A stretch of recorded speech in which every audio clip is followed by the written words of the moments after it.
There's a man who ran an entire empire and never once bragged about it in writing. There's another man who was owned as property, had his leg broken by his own master, and still ended up teaching emperors how to think. What did they actually have in common? Not power, not luck.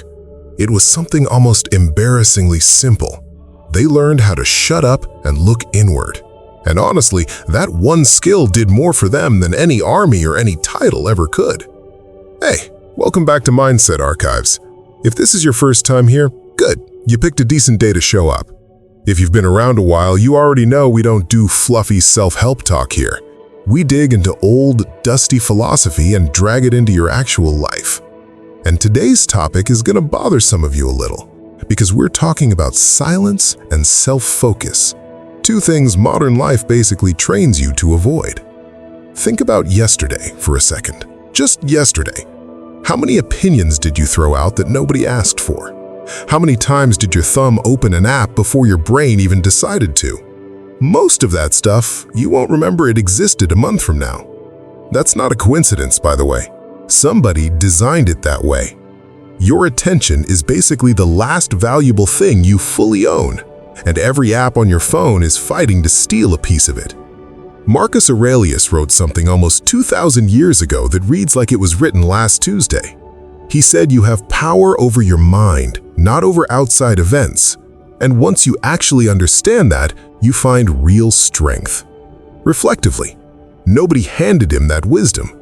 He was the most powerful man alive at the time, senators whispering behind his back, wars on every border, and somehow the guy figured out that the real battlefield was never Rome. It was inside his own head. Now let's talk about Epictetus for a second, because his story honestly still gets me a little. Born into slavery, no rights, no property, nothing that was legally his. His own master twisted his leg so hard it snapped, and the man walked with a limp the rest of his life. Warm chuckle. And somehow this guy ends up being quoted by kings centuries later. How does that even happen? Reflectively, because while his body belonged to someone else, his mind never did. He made this quiet, almost stubborn decision. The world can control everything except what I think. He said people aren't disturbed by things, they're disturbed by their opinions about things. Sit with that one for a second. It's not as obvious as it sounds. So what does focus on yourself even mean in practice? Because a lot of people hear that and picture some cold, emotionless robot who doesn't care about anyone. That's not it at all, not even close. Staying silent, in the Stoic sense, isn't about having nothing to say.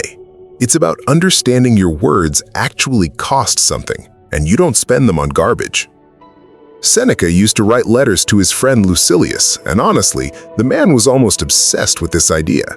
He watched wealthy senators and generals, guys with everything, destroy their own reputations just by running their mouths too much.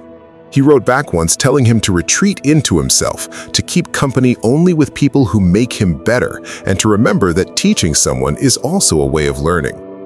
Now think about how many conversations you had last month that left you drained, dragged into somebody else's mess for absolutely no reason. What would your week look like without those? That's not arrogance letting go of that noise. If anything, it's one of the kindest things you can do, both for yourself and everyone around you, because you show up better when your peace hasn't been raided all day. Here's something interesting the Stoics figured out way before any psychologist did. Reactive people are predictable, and predictable people get controlled real easy. The second you snap back, defend yourself, explain yourself to whoever's poking at you, you've basically handed them the wheel. Marcus Aurelius got provoked constantly. Rivals, senators with hidden agendas, people trying to rattle him. And his response was almost annoyingly simple. He didn't react. He once wrote that the best revenge is to simply not become like the person who wronged you. That's it. No speech, no dramatic comeback, just him continuing to be exactly who he already was. I'm curious, actually. Drop it in the comments if you've got a second. What's one situation in your life right now where staying silent would probably serve you better than saying something? I do read through these, so tell me honestly. We're living through this weird era of constant comparison. Instagram, LinkedIn, whatever app is popular this month. Everyone's showing you the best 5 seconds of their life on a loop. The message underneath it all is always the same. You're behind, you're not enough yet. The Stoics would have called this exactly what it is. Theft, not your wallet, your attention, and by extension, your actual life. Epictetus built almost his whole philosophy around one idea, something he called the dichotomy of control. Sounds fancy, it's really not. Some things are up to you, some things aren't, period. Your thoughts, your effort, how you respond to whatever happens, that's yours. Other people's opinions of you, the weather, whether your last post did numbers, none of that belongs to you at all. He said to make the best use of what's in your power and just let the rest happen as it happens. Most folks pour 80% of their energy into stuff column 2, the stuff they can't touch, and then wonder why they're exhausted by Wednesday. Late in his life, after decades stuck in the dangerous political games of Nero's Rome, Seneca did something most people never manage. He actually walked away, gave up the wealth, the influence, the whole status game, and just focused on becoming who he actually wanted to be. Not hiding from the world, just done performing for it. He wrote that your inner world might be the only thing you truly own, and whoever takes care of it eventually ends up changing everything on the outside too, almost as a side effect. Now, some of you are thinking this all sounds a little selfish, focusing this hard on yourself. I get it, but hear me out. You know how on a plane they tell you to put your own oxygen mask on first? Not because your life matters more, it's because you're useless to anyone else the second you pass out. A person who's scattered and reactive and running on empty can't actually help anybody. But someone who's done the quiet work on themselves becomes something people can actually lean on. Most of us are basically mirrors. Someone's rude back, we're rude back. Someone praises us, suddenly we're floating for a week. Our whole mood gets decided by whatever hits us from outside. The Stoic version of you isn't a mirror, it's more like a lighthouse. A storm doesn't move the lighthouse. It doesn't dim itself because the weather's bad. It just keeps shining, steady, and that steadiness is exactly what saves people. Marcus Aurelius said, "No man finds a quieter retreat than inside his own soul." And honestly, that line hits different once you've actually tried it. Be honest with yourself for a second. How much energy goes into managing what people think of you? The way you post, the opinions you perform because agreeing feels safer than the truth, the achievements you announce a little louder than you need to. All of that has a price tag, and it's paid out of your actual, real self. Epictetus used to say, "Figure out who you want to be first, then go do it." He watched smart, capable people wreck their own peace trying to be liked by strangers who didn't even know their real name. I'll be honest, none of this feels powerful at first. It feels awkward, kind of lonely even, because people around you got used to a version of you that argues back, explains itself, performs a little.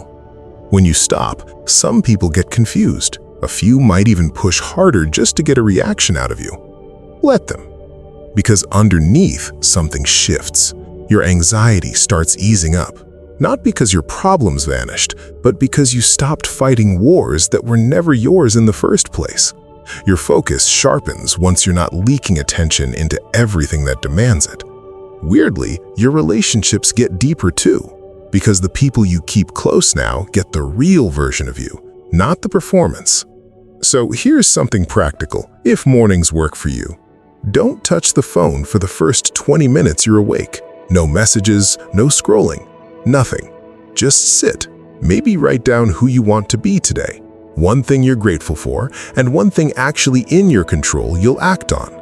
Marcus Aurelius did something close to this his whole life, scribbling in a private notebook nobody was ever meant to read that we now call meditations. Before you speak in any tense moment, try asking yourself 3 quick things. Is it true? Is it necessary? Is it kind? If it fails even one of those, just don't say it. Try that for a single day and notice how much quieter and honestly, how much calmer that day feels. The Stoics also liked doing hard things on purpose. Cold showers, skipping a meal, a day with no screens at all. Not punishment, more like training, because comfort can quietly become a chain, and once you've proven to yourself you can survive without it, it stops owning you.